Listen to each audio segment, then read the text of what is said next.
ऐकूनच तोंडाला पाणी सुटलं असेल. असंच रगडा पॅटीस तुम्हाला घरी बनवायचा असेल, त्यासाठी रेसिपी पूर्ण बघा. Praise the Lord. Bless food रेसिपीमध्ये आपल्या सर्वांचं खूप मनापासून स्वागत. आज आपण मुंबईची प्रसिद्ध अगदी स्ट्रीट स्टाईल चटपटीत रगडा पॅटीस कसं बनवायचं तेही अगदी सोप्या पद्धतीने आणि खरीखुरी पद्धत कशी आहे हे देखील शेअर करणार आहे. तर खूप सारे मसाले नाही, खूप सारी वेळ नाही, झटकीपट ही रेसिपी बनते. तर रगडा बनवण्यासाठी हे पहा, हे सफेद वाटाणे आहेत. हे 7 ते 8 तास भिजवून घेतलेले आहेत. छान वाटाणे भिजवून घ्यायचे, कारण रगडा व्यवस्थित व्हायचा असेल तर वाटाणे छान शिजणं गरजेचं आहे. तर वाटाणे घेतलेले आहेत भिजलेले. यामध्ये चवीनुसार मीठ टाकायचं आहे. अगदी बेसिक साहित्य लागतं. तर हे पहा, थोडीशी हळद टाकायची आहे.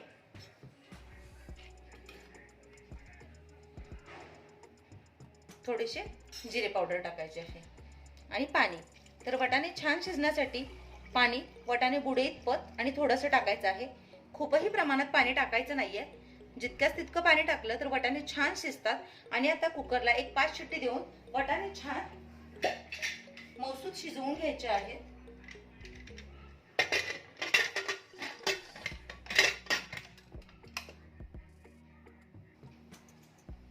आता आपण पॅटीसची तयारी करूया. पॅटीस म्हणजे बटाट्याच्या टिक्की अशा बनवून घ्यायच्या आहेत. अगदी सोपी सिंपल रेसिपी आहे.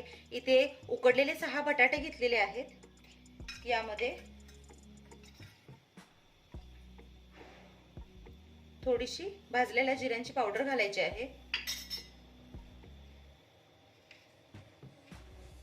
चवीनुसार मीठ घालायचं आहे.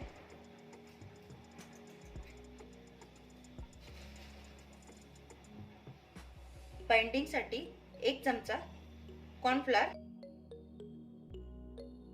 फक्त हे आपण बाइंडिंग साठी वापरतोय, म्हणजे टिक्की छान घट्ट होते. आणि कोथिंबीर.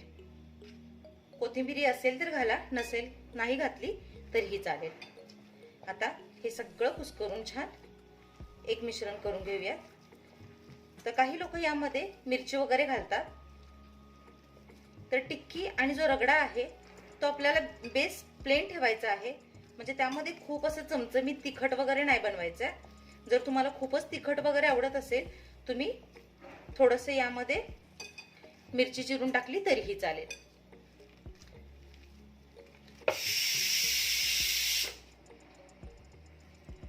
मिश्रण छान तयार झालेलं आहे. हाताला थोडं तेल लावायचं आणि याच्या आपण हव्या त्या आकाराच्या लहान मोठ्या अशा टिक्की करून घेणार आहोत. इथे तुम्हाला बटाट्याचे मिश्रण साधारणतः सॉफ्ट असं दिसत असेल, म्हणजे ओलसर दिसत असेल, कारण जे बटाटे घेतलेले आहेत ते असे पाणीदार होते. त्यामुळे याचं जे मिश्रण झालेलं आहे ते साधारणतः पातळ झालेलं आहे. जर तुम्हाला मिश्रण खूपच पातळ वाटलं तर जास्त कॉर्नफ्लॉवर घातलं तरीही चालेल, पण जास्त कॉर्नफ्लॉवर घातलं तर चव बदलते. त्यामुळे मी इथे फक्त 1 चमचाच कॉर्नफ्लॉवर घातलेला आहे. तर या आकाराच्या सगळ्या टिक्की म्हणजे पॅटीस करून घेतलेले आहेत. एक पॅन घेतलेला आहे. पॅनमध्ये फक्त 2 चमचे तेल घालून घ्यायचं आहे, कारण जे पॅटीस आहेत ते आपण शॅलो फ्राय करून घेणार आहोत. डीप फ्राय करायचं नाही आहे. पॅनमध्ये छान तेल सगळीकडे पसरून घ्यायचं आहे आणि गरम करून घ्यायचं आहे. तेल चांगलं गरम झालं पाहिजे. तेल छान गरम झालं की त्यामध्ये एक एक करून जे बटाट्याचे पॅटीस आहेत ते छान आपल्याला भाजून घ्यायचे आहेत. यापूर्वीही मी सांगितलेलं आहे, बटाटे ओलसर असल्यामुळे जी बटाट्याची टिक्की आहे, म्हणजे जे पॅटीस आहेत ते असे ओलसर दिसतात. तर एक एक करून सगळे पॅटीस छान असे पॅनमध्ये ठेवलेले आहेत. सगळीकडे तेल छान पसरून घ्यायचं. तर 1 मिनिटभर एका साईडने छान असं सोनेरी रंगावर भाजून घ्यायचे. पुन्हा बाजू पलटी करायची आणि दोन्ही साईडने छान असे या रंगावर मस्त शॅलो फ्राय करून घ्यायचे आहेत. तर हे पहा, मस्त तेल पसरून अगदी दोन्ही साईडने छान मध्यम ते मंद आचेवरच शॅलो फ्राय करायचे आहेत, म्हणजे छान असं वरती एक कुरकुरीत आवरण येतं. जर तुमच्याकडे डीप फ्राय केलेले टिक्की तयार असतील ते वापरले तरीही चालतील, पण अगदी कमी तेलामध्ये हे तयार होतात. आता आपण रगडा पॅटीस असेंबल करून घेऊयात. तर सगळ्यात आधी हे पहा, छान दाटसर असा रगडा तयार झालेला आहे. तो तुम्हाला यापेक्षाही वाटाणे जास्त शिजवायचे असतील तर तुम्ही शिजवून घेऊ शकता, पण थोडे असे अख्खे वाटाणे छान वाटतात. तर अगदी सिंपल आहे. या रगडाला अजिबात फोडणी वगैरे द्यायची नसते.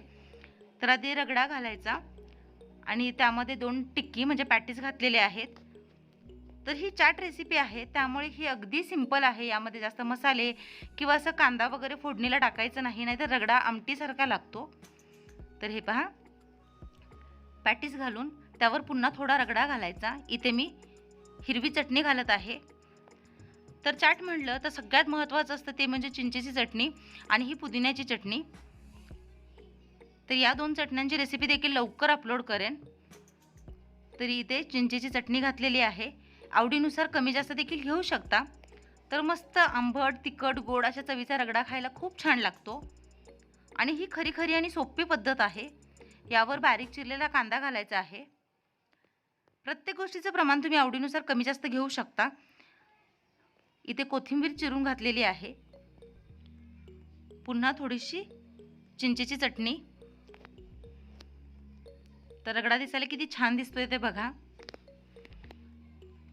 पुन्हा थोडा रगडा घातलेला आहे. तर अगदी विकतचा गाड्यावरचा जो रगडा भेटतो तशी ही सेम रेसिपी आहे. असा रगडा बनवून तुम्ही पाणीपुरीमध्ये देखील वापरू शकता. तर हे पहा, थोडीशी कोथिंबीर घातलेली आहे. पुन्हा थोडासा कांदा घातलेला आहे. याच्यावर थोडंसं जिरा पावडर घातलेला आहे त्यामुळे फ्लेवर खूप छान येतो. बारीक पिवळा कलरचा शेव घातलेला आहे आणि थोडीशी मिरची पावडर, यामुळे छान असा तिखटपणा येतो. हे पूर्णतः ऑप्शनल आहे, नसेल आवडत नाही घातलं तरीही चालेल. तर हे पहा, अशा पद्धतीने मस्त चटपटीत अगदी स्ट्रीट स्टाईल म्हणजे गाड्यावर भेटतो तसा रगडा पॅटीस तयार झालेला आहे. या पद्धतीने एकदा नक्की ट्राय करून बघा, चवीला अप्रतिम लागतो. तर खूप कमी साहित्यामध्ये कमी वेळेमध्ये रगडा पॅटीसची खरी रेसिपी तुमच्यासोबत शेअर केलेली आहे. आशा आहे तुम्हाला ही रेसिपी नक्की आवडली असेल. आवडल्यास एकदा या पद्धतीने नक्की ट्राय करून बघा.